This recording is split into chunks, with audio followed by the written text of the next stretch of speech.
Hello বন্ধুরা, কেমন আছো সবাই? চলে এলাম আমাদের পরের দিনের ব্লগ ভিডিও নিয়ে, ডে 4 উত্তরাখণ্ড ভিজিটের। তো ডে 4-এ আমরা কাসার থেকে চলে গেছিলাম মুন্সিয়ারি 8 ঘন্টা জার্নি করে, আর গিয়ে উঠেছিলাম এই হোমস্টেতে, মাতৃছায়া হোমস্টে। তোমরা কেউ গেলে কন্ট্যাক্ট করতে পারো। খুব সুন্দর পরিবেশ আর খুব সুন্দর থাকার ব্যবস্থা, আর খাওয়া দাওয়া তো খুবই ভালো।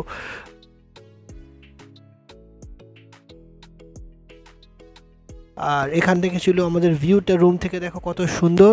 আর যেহেতু বিকেলবেলা হয়ে গেছিলো, তাই একটুখানি হালকা হালকা করে ঠান্ডাটাও বাড়ছিল আর কুয়াশাটাও ছড়াচ্ছিল। আর সেই জন্য দূরের পঞ্চচলি পিকটা দেখা যাচ্ছিল না। বলে রাখি বন্ধুরা, পঞ্চচলি পিকটা ঠিক আমাদের রুমের উল্টো দিকেই ছিল, মানে ব্যালকনি থেকে বেরোলেই দেখা যেত পঞ্চচলি পিক। তো আমরা অপেক্ষা করছিলাম কখন দেখা যায়, কিন্তু কুয়াশা তো পুরো ভরেই দিয়েছিল। তাই বড় সাকরাত এখানে বেশ করে কম্বলের মতন জামা কাপড় পরে দাঁড়িয়ে পড়েছে ব্যালকনির সামনে ঠান্ডা উপভোগ করতে। এতটাও ঠান্ডা কিন্তু ছিল না বন্ধুরা, তাও কেন জানি না একটু বেশি ঠান্ডা লাগে।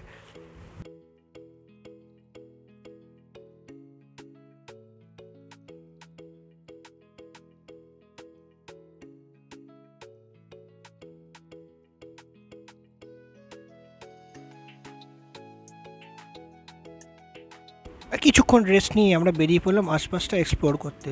বেরিয়ে দেখি হোমস্টের ঠিক পাশে রয়েছে এই অপূর্ব সুন্দর মন্দিরটা। এটা হচ্ছে গায়ত্রী দেবীর মন্দির। আর এখানের প্রতিমাটা এত সুন্দর, এত অপূর্ব দেখতে লাগে। ভেতরে গিয়ে দেখছিলাম যে ওখানে আরতি হচ্ছিল, তাই আমরাও কিছুক্ষণ দাঁড়িয়ে সেখানে আরতি ফারতি দেখলাম। তারপরে মায়ের দর্শন করে মনটা তো একেবারে পবিত্র হয়ে গেল।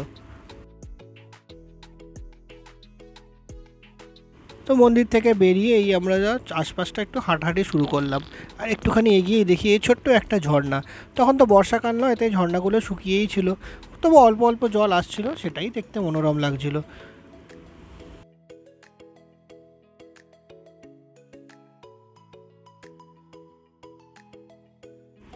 কিছু দূর এগিয়ে গিয়েই আমরা সুন্দর সুন্দর ছবি তোলার স্পটগুলো খুঁজে পাচ্ছিলাম, আর ছবিগুলো উঠছিলও খুব সুন্দর ওখানে। এরকম সুন্দর পরিবেশ আর এত গ্রিনারি এখানে, না চোখের এত আরাম লাগছিল, এত সবুজের। আমরা তো শহরে থাকি, এত সবুজ আমরা অনেক দিন পর দেখেছিলাম ওখানে গিয়ে। আর তারপরেই চলে এলো এই ছোট্ট বন্ধুটা। একটু আদর ফাদর করে আবার আমরা রুমের দিকে ফেরত চলে আসলাম, কারণ খুবই ক্লান্ত ছিলাম, এবার আমাদের রেস্টের দরকার।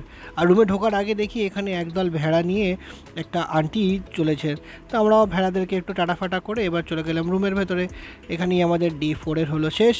আর আমাদের ভিডিওগুলোকে ভালো লাগলে কমেন্ট করে জানিও আমাদের, আর নতুন নতুন জায়গা এক্সপ্লোর করার জন্য আমরাও উৎসাহী হয়ে থাকবো, আর তোমরাও রেডি থাকো নতুন নতুন ব্লগ দেখার জন্য। আর আমাদের এই চ্যানেলটাকে অনেক অনেক করে ফলো করে দাও আর শেয়ার করে দাও। আর অনেক অনেক করে আমাদের কমেন্ট করে জানাও যে আর কী কী তোমরা দেখতে ভালোবাসো, আর কোথায় কোথায় তোমরাও ঘুরেছো। তো দেখা হবে বন্ধুরা পরের ভিডিওতে। এখনের জন্য টাটা।